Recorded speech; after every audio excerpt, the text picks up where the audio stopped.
Jai Gurudev, today we have the privilege of speaking with an officer of the Vedic Dharma Sansthan and an expert on the art of living to explore the deep relationships between Balaram, Krishna, and Arjuna, as well as how these relationships unfold in the Bhagavad Gita.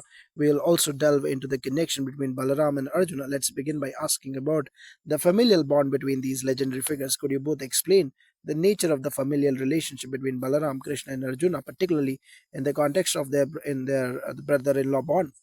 Balaram and Krishna are brothers, and both are revered incarnations of Lord Vishnu.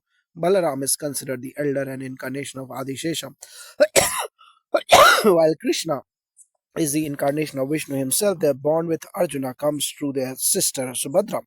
Arjuna, the third Pandava, married Subhadra, which made him their brother in law. This bond was significant in various ways. Krishna played an active role in helping Arjuna win Subhadra's hand in marriage.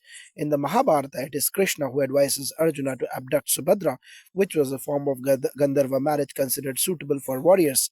This event not only strengthened the personal ties between them but also played a part in the unfolding of larger cosmic events as Arjuna and Subhadra became the parents of Abhimanyu, who played a crucial role in the Kurukshetra war. Yes, the relationship between Krishna, Balaram, and Arjuna goes beyond familial ties. While Balaram and Krishna both had immense love for Arjuna as their brother in law, their roles were quite different in the greater cosmic play. Krishna's relationship with Arjuna is more direct and central to the narrative of the Bhagavad Gita, while Balaram maintained a more neutral stance in the Kurukshetra war. Krishna was Arjuna's friend, guide, and charioteer in the Kurukshetra war. Their relationship was rooted in deep spiritual understanding. Krishna saw Arjuna as the one who could uphold dharma, righteousness, and therefore he revealed the teachings of the Bhagavad Gita to him. This transcendental bond was not just about kinship but also about Krishna's role as a Jagat Guru, teacher of the world, guiding Arjuna through his doubts and moral dilemmas. How does the Bhagavad Gita reflect the unique relationship between Krishna and Arjuna, and does Balaram have a role in this dynamic? In the Bhagavad Gita, we see Krishna acting as Arjuna's mentor. The battlefield conversation between them is not just a dialogue between a warrior and a charioteer, but a profound discourse on life, duty, and spirituality. Krishna imparts wisdom on the nature of the self, the importance of detachment, and the paths of karma, action, bhakti, devotion, and jnana, knowledge. Balaram, however, is notably absent from the Gita discourse and the Kurukshetra battlefield. His absence can be seen as symbolic of his neutrality. While Krishna fully supported the Pandavas and became Arjuna's charioteer, Balaram chose not to take sides. His role in the war is minimized, showing that his relationship with Arjuna was more distant, particularly in terms of the political and spiritual context of the war. Yet this doesn't diminish his respect for Arjuna as his brother in law. Balaram had his own path of neutrality and his non involvement, which aligns with his character of being steady and rooted in his principles. That's right, Balarama's choice to remain neutral is significant in understanding his relationship with both Krishna and Arjuna. Historically, Balaram was more closely aligned with Duryodhana, which was one of the students in the art of Gada Yuddha, mace fighting. However, he was not actively against Arjuna or the Pandavas, and he respected the dharma that Krishna and Arjuna upheld. In contrast, Krishna's role with Arjuna was much more proactive. By choosing to be Arjuna's charioteer, Krishna symbolically places himself at the service of Arjuna and Dharma. Their relationship in the Bhagavad Gita is a microcosm of the human experience of seeking guidance from the divine. Arjuna represents the confused soul, while Krishna is the ever compassionate guide who shows him the path. It is fascinating to see how these relationships played out in such different ways. Could you elaborate on how Balaram's relationship with Arjuna and why was it different from Krishna's? Balram's relationship with Arjuna was indeed more reserved compared to Krishna's.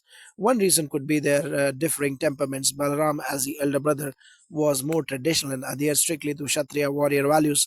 He didn't interfere with the events of the Kurukshetra war, nor did he feel the need to become as deeply involved as Krishna. There is also the matter of his loyalty to Duryodhana. Balaram had a strong bond with Duryodhana due to his training and mace fighting. This friendship, however, never escalated into hostility toward Arjuna. It was more of a neutral stance where Balaram did not wish to see either party, the Pandavas or the Kauravas, suffer. Balaram's reserved nature is also in line with his role as an embodiment of sattva, purity, and balance. He symbolizes strength, yet he does not partake in conflict unnecessarily. His relationship with Arjuna, while respectful, was never as intimate as that between Krishna and Arjuna. Krishna, being more rajas, active in nature, was always involved in the thick of events, ensuring that dharma prevailed through Arjuna. Moreover, Krishna's bond with Arjuna was also forged through shared experiences in battle and the countless times Krishna offered his counsel to Arjuna. In contrast, Balaram's interactions with Arjuna were fewer and largely focused on familial ties. This allowed their relationship to remain peaceful but distant without the depth of spiritual mentorship that Krishna offered. Thank you for these insightful explanations. To conclude, how does the relationship between Balaram, Krishna, and Arjuna influence our understanding of dharma and relationships in the Mahabharata? The relationship between Balaram, Krishna, and Subhadra highlights the multifaceted nature of Dharma.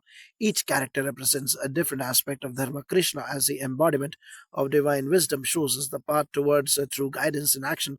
Balaram represents steadfastness and the importance of staying true to their own principles without unnecessarily involvement in conflicts. Arjuna, on the other hand, exemplifies the human struggle with duty, morality, and spirituality. Their relationships teach us that Dharma is not a one size fits all concept. It can be approached from different angles, sometimes through active participation like Krishna and Arjuna, and sometimes through neutrality like Balaram. Absolutely. What we learn from these relationships is that the divine manifests in different ways to guide us according to our unique paths. Krishna's involvement with Arjuna teaches us that when we are confused or lost, we can see divine wisdom to guide us. Balaram's relationship with Arjuna, though less involved, teaches us the value of restraint and the wisdom of knowing when to step back. Together, these relationships create a holistic understanding of Dharma that is both active and contemplative. Thank you both for sharing your wisdom. The relationship between Balaram, Krishna, and Arjuna continue to offer valuable lessons for all of us, especially in understanding the nature of Dharma and the many forms it takes. Jai Gurudev.